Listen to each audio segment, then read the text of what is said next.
সাদাফ ও ফারহার relation থাকাকালীন একসাথে তোলা ছবিগুলোর দিকে পলকহীনভাবে তাকিয়ে আছে আবরার। পাশেই মুখে হাসির রেখা ফুটিয়ে রেখে ড্রাইভ করছে সাদাফ।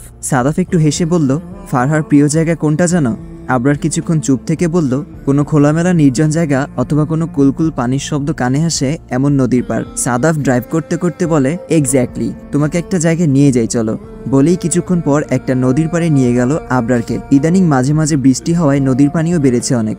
নদীর বুকে ভেসে সবুজ কচুরিপানাগুলো এক পাশ থেকে ভেসে ভেসে অন্যদিকে হারিয়ে যাচ্ছে। সাদাফ একটা ছোট পাথর নদীর দিকে ছুঁড়ে মেরে বলে, আমরা প্রথম দেখাটা এখানেই করেছিলাম। আবরার একটু বিরক্তি নিয়ে বলল, তো আমাকে এখানে কেন নিয়ে এসেছো, আর তোমার মতলবটা কি, ডিরেক্টলি বলো। আচ্ছা, তাহলে সোজাসুজিভাবেই বলি। তুমি তো এখন বিশ্বাস করলে যে ফারহার সাথে আমার রিলেশন ছিল। আবরার ভ্রুকুচকে বলে, ছিল, তার মানে এখন নেই? তাহলে ব্রেকআপ হয়েছে কেন তোমাদের? সাদাফ আবারও হেসে বলল, বাহ, স্বামী হয়ে স্ত্রীর প্রাক্তনের কাছে প্রেম কাহিনী শুনতে চাইছো? সহ্য করতে পারবে তো? আবরার চোখ বন্ধ করে একটা শ্বাস নিল, তারপর বলল, তুমি চাওটা কি? ফারহাকে ছেড়ে দাও ভাই, আর আমার জিনিস আমাকে দিয়ে দাও। প্রয়োজনে তুমি যা চাইবে তাই পাবে। আবরার একটু রাগ কন্ট্রোল করে বলল, ফারহাকে কি তোমার এতটাই সস্তা মনে হয় যে আমি কিছু চেয়ে বিনিময়ে ফারহাকে তোমার কাছে দিয়ে দিব? দেখো সাদাফ, আমি এতটাও মহৎ নই যে নিজের ভালোবাসাকে অন্যের হাতে তুলে দিব। হ্যাঁ, বিষয়টা যদি এমন হতো যে তোমাদের রিলেশন আছে আর ফারহাও তোমাকে ভালোবাসে, তাহলে আমি বিষয়টা ভেবে দেখতাম। সাদাফ এবার একটু সিরিয়াস লুক নিয়ে বলে, দেখো, ফারহার সাথে যে আমার অনেক কিছুই ছিল তার সব প্রমাণই এই ফোনে আছে। এসব কিছু অন্যরা জানলে তোমার মানসম্মান থাকবে? আবরার একটু কপাল কুঁচকে বলল, কোথায় প্রমাণ? সাদাফ কপালে হাত রেখে বলল, এতক্ষণ ধরে তো নিজের চোখেই দেখলে। আবরার এবার হাতে থাকা সাদাফের ফোনটা ছুঁড়ে নদীর জলে ফেলে দিয়ে সোজা হয়ে দাঁড়িয়ে বলল, এবার দাও প্রমাণ। সাদাফ কিছুক্ষণ হাঁ করে নদীর দিকে তাকিয়ে থেকে পরে আবরারের দিকে চোখ ফিরিয়ে বলল, কি করলে এটা তুমি? ওই ফোনে আমার কত গুরুত্বপূর্ণ কিছু জিনিস ছিল, আর এটা আইফোন 13।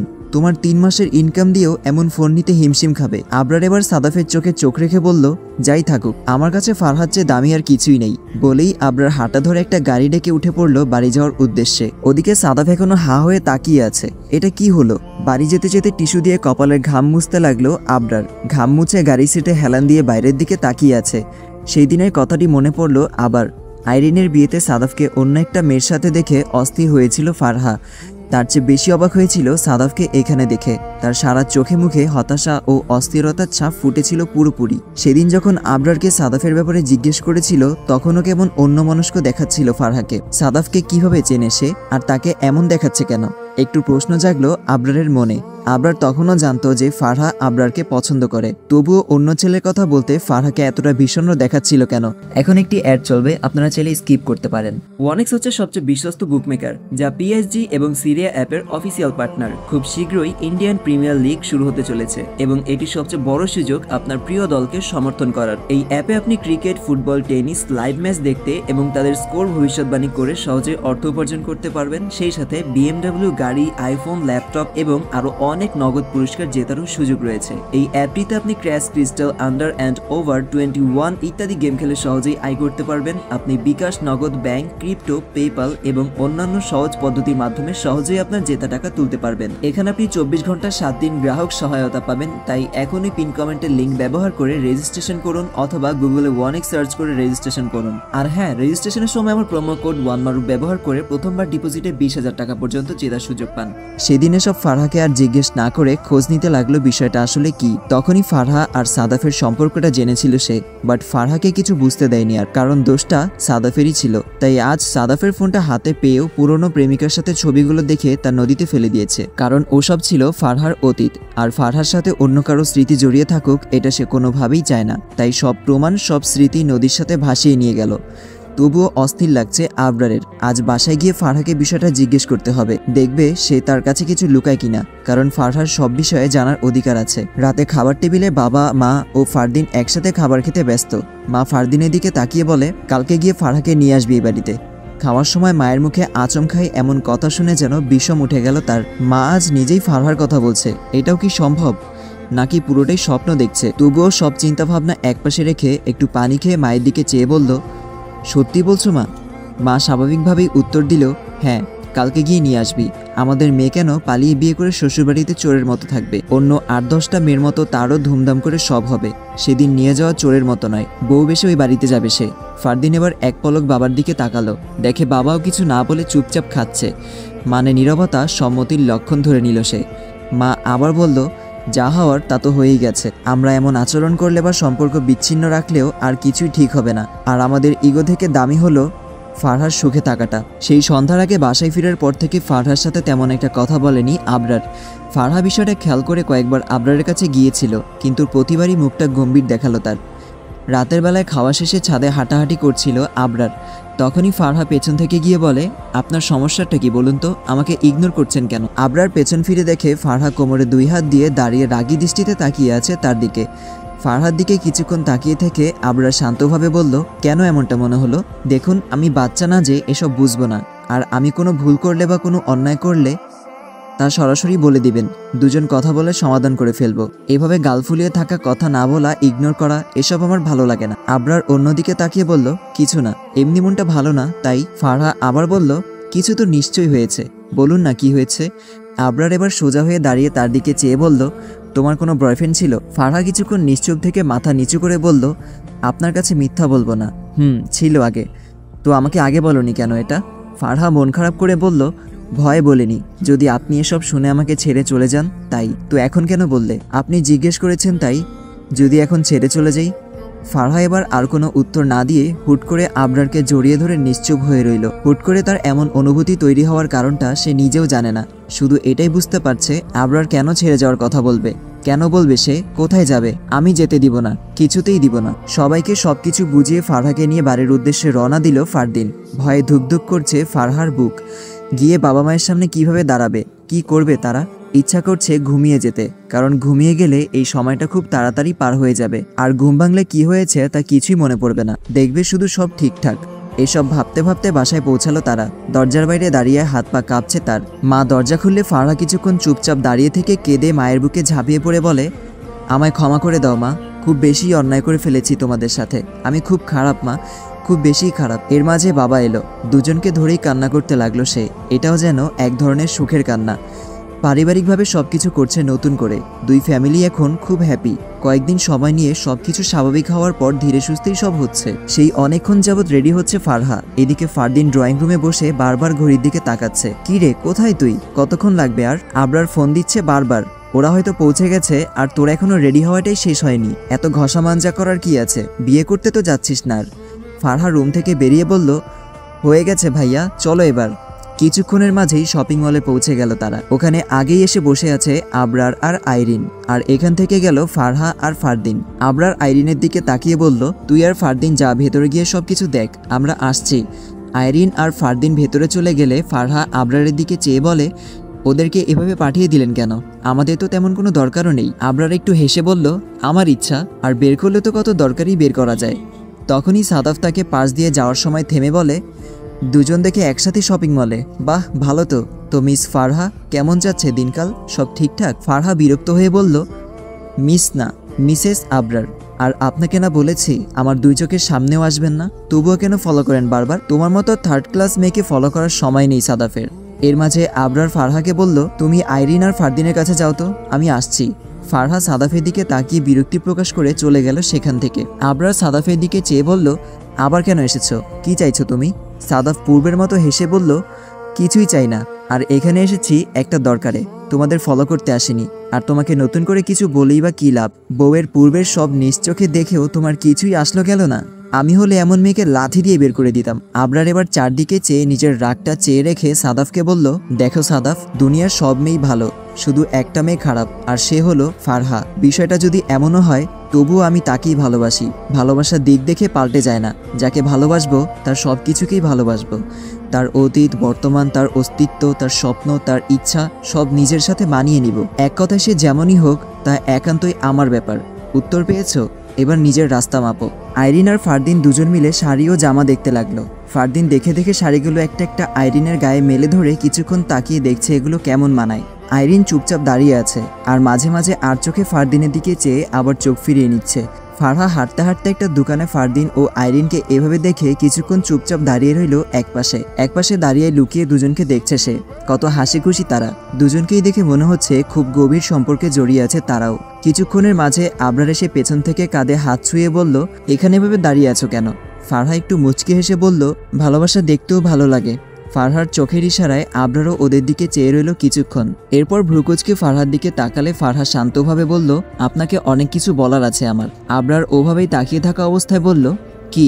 এখানে না, পরে আলাদা কোনো এক জায়গায় বলবো। আবরার একটু হাসল, তারপর মুখে হাসি ধরে রেখে বলল, মহারানীর ইচ্ছাকেই মেনে নিলাম। এবার দাঁড়িয়ে না থেকে দয়া করে সামনে পা বাড়ান।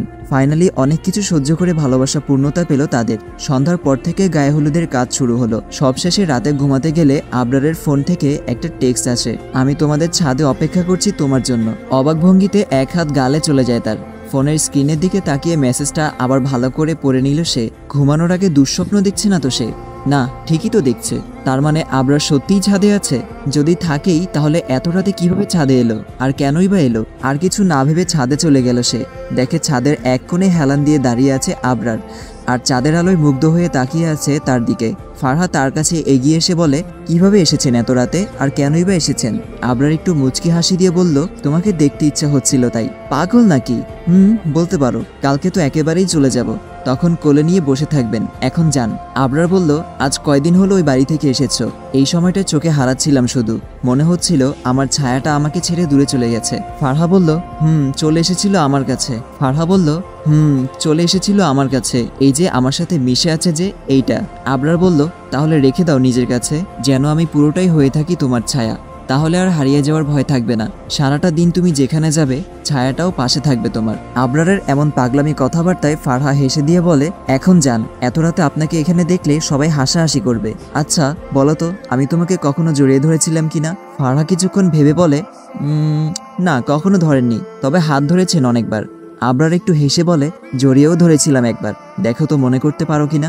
ফারহা কিছুক্ষণ ভেবে বলল, মনে পড়ছে না। তখনই আবরার বলল, জঙ্গলে ছিনতাইকারীদের থেকে লুকাতে গিয়ে তখন। ফারহা কিছুক্ষণ তাকিয়ে থেকে হেসে দিয়ে বলল, মনে পড়েছে। আর এত ভঙ্গিতা না করে সরাসরি বললেই পারতেন যে আপনি আমায় জড়িয়ে ধরতে চাইছেন। আবরার এবার ফাটাবাসের চিপায় পড়ার মতো অবস্থা হয়ে আর কিছু বলার মতো খুঁজে পাচ্ছিল না, তাই হুট করে ফারহাকে টেনে নিজের সাথে জড়িয়ে চুপচাপ হয়ে রইল। বিয়ের বেশ কিছুদিন কেটে গেল। অনেকদিন পর আবার বাবার বাসায় আসে ফারহা। সেই সাথে মাকে ফারদিন আর আইরিনের বিষয়টা জানালে মা রেগে আগুন। বিষয়টা যেন তিনি কোনোভাবেই মানতে পারছে না। নিজের একমাত্র ছেলেকে এমন মেয়ে বিয়ে করাবে যার আগেও একটা বিয়ে হয়েছিল। রেগে বলে, তোদের দুই ভাই বোনকে ওই বাড়ি থেকে কি জাদু করেছে কে জানে, দুজনই ওদের দুই ভাই বোনকে নিয়ে পাগল হয়েছিস। ফারহা মায়ের এক হাত ধরে বলল, ভাইয়াকে কখনো বিয়ের জন্য রাজি করাতে পেরেছো? পারোনি। আর ভাইয়া বলেই দিয়েছে আইরিনকে বউ না করে আনলে আর জীবনে বিয়েই করবে না। আর তোমরা কি চাও না তোমাদের ছেলে সুখে থাকুক? মা উঠে হাঁটতে হাঁটতে বলে, তোদের যা ইচ্ছা তাই কর তোরা। ফারহা একটু হেসে রুমে চলে গেল। পরে ফারদিন এসে চুপি চুপি জিজ্ঞেস করলে ফারহা বলে, একটু রাগ করেছে, তবে মনে হয় না অমত করবে। তুমি এতটা দুশ্চরিত্রা, তা আগে জানলে কখনো আইরিনের সাথে আমি এমনটা করতাম না। কাচের গ্লাস ফ্লোরে ছুঁড়ে মারে মাহিন, আর পাশে চুপচাপ নিজের নিষ্পাপ বাচ্চাকে নিয়ে দাঁড়িয়ে আছে মাহি, আর অঝরে কাঁদছে। মাহিনের রাগের কারণটা হলো তার ছেলে। মাহি প্রেগনেন্ট শুনে তাকে বিয়ে করে আইরিনকে ডিভোর্স দিয়েছিল সে, তবুও যেন একটু সন্দেহ মিশেছিল। আর বাচ্চা হওয়ার পর সেটাই ঠিক হলো। বাচ্চার সাথে মাহিনের ডিএনএ টেস্ট কোনোভাবেই ম্যাচ করছে না, যার অর্থ বাচ্চাটা মাহিনের না, অন্য কারো। যা মাহিনের বাচ্চা বলে মাহিনকে বিয়ে করেছিল মাহি। মাহিনের বাবা মা তো সেদিনই তার থেকে চোখ ফিরিয়ে নিয়েছিল, যেদিন মাহিকে বিয়ে করে এনে আইরিনকে বের করে দিয়েছিল মাহিন। মাহিনের ভাবতেই আজ সবকিছু ভেঙে চুরে ফেলতে ইচ্ছা করছে যে অন্য কারো বাচ্চা সে এখন নিজের সন্তান পরিচয় দিয়ে বড় করতে হবে। আর খবরটা আইরিনের কানে আসার পর ঠোঁটের কোণে হাসি ফুটে ওঠে তার। এতদিনে জ্বলতে থাকা আগুনটা যেন একটু একটু করে নিভতে শুরু করলো। আসলে যে যেমন তার জন্য মিলেও তেমন। আবরার কলেজে যাওয়ার জন্য বের হলে দেখে সামনে একটা নীল রঙের চকচকে বাইক রাখা। আবরার কিছুক্ষণ তীক্ষ্ণ দৃষ্টিতে তাকালো। বাসায় তো তেমন কাউকেই দেখলো না। পেছন থেকে ফারহা এসে একটা চাবি এগিয়ে দিয়ে বলে, অবাক হওয়ার কিছুই নেই, এখন থেকে আর গাড়ির জন্য দাঁড়িয়ে থাকার প্রয়োজন নেই, নিজের বাইকেই যাবেন। আবরার কিছুক্ষণ চেয়ে থাকলে ফারহা আবার বলে, মায়ের কাছে শুনেছিলাম গাড়ি কেনার জন্য টাকা জমাচ্ছেন, যখন হবে তখন গাড়ি কিনবেন। এখন থেকে কিন্তু বাইকে করে আমাকেও কলেজে নিয়ে যেতে হবে। আজ সারাদিন ক্লান্তিতে কেটেছে ফারহার। সন্ধ্যার পর আবরার আসার পর তার জন্য ঠান্ডা পানি আনতে গিয়ে মাথা ঘুরিয়ে পড়ে যায় সে। আবরার দৌড়ে গিয়ে ফারহাকে কোলে তুলে খাটে শুইয়ে দেয় আর মুখে পানি ছিটিয়ে দিল। আর 2 দিন পরই ফারদিন আর আইরিনের বিয়ে। এর মাঝে ফারহার আবার কি হয়ে গেল তা বুঝে উঠতে পারছে না সে। আবরার একটা গাড়ি কল দিয়ে হসপিটালে নিয়ে যায় ফারহাকে। ওই দিনটা খুব টেনশনে কেটেছে তার। হসপিটাল থেকে ফিরে আসার পর থেকেই আবরারকে খুব বিষণ্ণ দেখালো। কাউকে এই ব্যাপারে কিচ্ছু বলেনি। আজ শুক্রবার। ফারহা স্বাভাবিকভাবে আবরারের কাছে গিয়ে বলল, হসপিটালে যাওয়ার পর কি হয়েছে তা কিন্তু এখনো বলেননি। আবরার শান্তভাবে বলল, কিছু হয়নি, এমনি তোমার শরীর দুর্বল ছিল, তাই এমনটা হয়েছে। ফারহা এবার সিরিয়াস লুক দিয়ে তার পাশে বসে বলল, দেখুন আমি আপনাকে দেখেই বুঝতে পারছি কোনো কিছু লুকাচ্ছেন আমার কাছে। কি লুকাবো বলুন না, কি হয়েছে? আমার বড় কোনো অসুখ ধরা পড়েছে? আবরার মুহূর্তেই ফারহার ঠোঁটে আঙুল দিয়ে থামিয়ে দিল তাকে, আর শান্তভাবে বলল, শুনবে কি হয়েছে? বলুন না, আমার খুব টেনশন লাগছে। আবরার বলল, বাড়িতে নতুন অতিথি আসছে। ফারহা না বুঝে বলল, কি আসবে? আবরার একটু হেসে বলল, হতে পারে কোনো রাজপুত্র, নয়তো রাজকন্যা। ফারহা এবার কিছুক্ষণ নিশ্চুপ থেকে পাশ থেকে একটা বালিশ নিয়ে আবরারকে মারতে শুরু করলো। মারতে মারতে বলল, এমন একটা খুশির বিষয়ে আপনি এমন গম্ভীর হয়েছিলেন, মন খারাপ হয়েছিলেন? আর জানেন আমি কত টেনশনে ছিলাম? কেন করেছেন এমন বলুন? আবরার বালিশের বাড়ি খেতে খেতে বলে, তোমাকে রাগাতে ভালো লাগে তাই। আর সত্যিই বাবা হওয়ার অনুভূতি আমাকে সব ভুলিয়ে দিয়েছিল। 2 বছর পর ছেলে হয়েছিল আবরারের, বসতে শিখেছে মাত্র। দাদির সাথে বসেছিল সে। আবরার আর ফারহা বের হবে ঈদের শপিং করতে। ঈদ ঘনিয়ে এসেছে। সন্ধ্যার পর বের হলো দুজনই। শপিং মলে কান্নার শব্দ কানে আসতেই লোকজন জড়ো হয়ে যায় সেখানে। ফারহা পাগলের মতো আবরারের দিকে চেয়ে কাঁদতে কাঁদতে বলতে লাগলো, আমার বাবু কোথায়? আমার ফাহাদ মুহূর্তের মাঝে কোথায় চলে গেছে? কে নিয়ে গেছে তাকে? আমার বাবুকে এনে দিন। বলেই আবার কাঁদতে থাকে ফারহা। পুরো শপিং মলে হই হুল্লোড় লেগে গেল। পুরোটা খুঁজেও ছোট ফাহাদকে পাওয়া গেল না। সিসিটিভি ফুটেজ দেখলে দেখে একটা লোক কোলে করে নিজের বাচ্চার মতো নিয়ে বের হয়ে গেছে, কিন্তু মুখটা কোনোভাবেই দেখা গেল না। সারা শরীরে শুধু চোখ দুটি দেখা যাচ্ছিল। সেই রাতের মাঝেই যেন কোথায় হারিয়ে গেল তাদের ছোট্ট ফাহাদ। 20 বছর পর তুমি আবার ভাইয়ার ছবি নিয়ে কাঁদছো মা? ফারিহা পেছন থেকে গিয়ে কথাটা বলতেই চোখের পানি মুছে নিল ফারহা। মেয়ের দিকে চেয়ে করুণ চোখে বলে উঠে, আমার ফাহাদ কবে ফিরবে রে মা?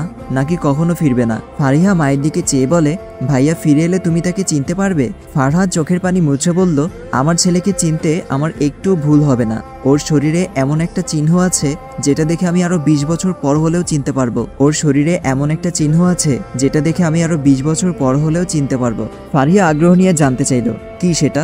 ফারহা আবারও ছবির দিকে তাকিয়ে বলে, ওর পিঠে কোনাকুনিভাবে বড় একটা কাটার দাগ আছে। যেই কাটার জন্য আমার ছোট্ট ফাহাদ 1 মাস হসপিটালে ছিল। অনেক কষ্টে ফিরে পেয়েছিলাম, এরপর আবার হারিয়ে ফেললাম। ফারিহা মাকে সান্ত্বনা দেওয়ার জন্য বলল, দেখবে আমি এক সময় ঠিকই ভাইয়াকে খুঁজে নিয়ে আসবো। তবুও যেন মনটা বুঝল না ফারহার। রাতেও ছেলে ছবির দিকে চেয়ে কাঁদছিল, কারণ আজ তার ছেলের জন্মদিন। এর মাঝে আবরার এসে ফারহাকে কাঁদতে দেখে ফারহার মাথাটা নিজের বুকের সাথে চেপে ধরে বলে, ছেলেটা তো আমারই, কেন ফিরে আসে না এখনো? আমাকে আল্লাহ সবকিছু দিয়েও কেন আমার ছেলেটার থেকে দূরে রাখলো?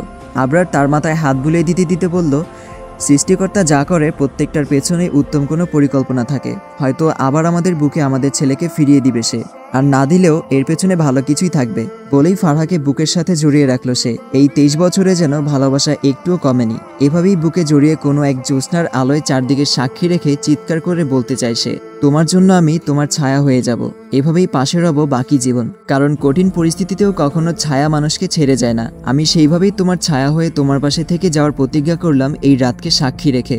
কখনো হারিয়ে যাওয়ার ভয় থাকবে না। কিন্তু আজও সেই কথাটা বলা হলো না, আমি যে তোমার ছায়া হয়েই থাকতে চাই। গাইস, এতদিন পাশে থাকার জন্য ধন্যবাদ। আর আবরারের ছেলে হারিয়ে যাওয়ার পেছনেও একটা ভয়ঙ্কর রহস্য আছে, যেটা ছিল অনুভূতি গল্পের একটা ফ্ল্যাশব্যাক অংশ। আপনারা যারা এখন জানতে ইচ্ছুক যে ফাহাদ কোথায়, এটা জানতে হলে অবশ্যই আমার আপলোড করা অনুভূতি গল্প সিজন 1 থেকে 3 পর্যন্ত দেখতে হবে।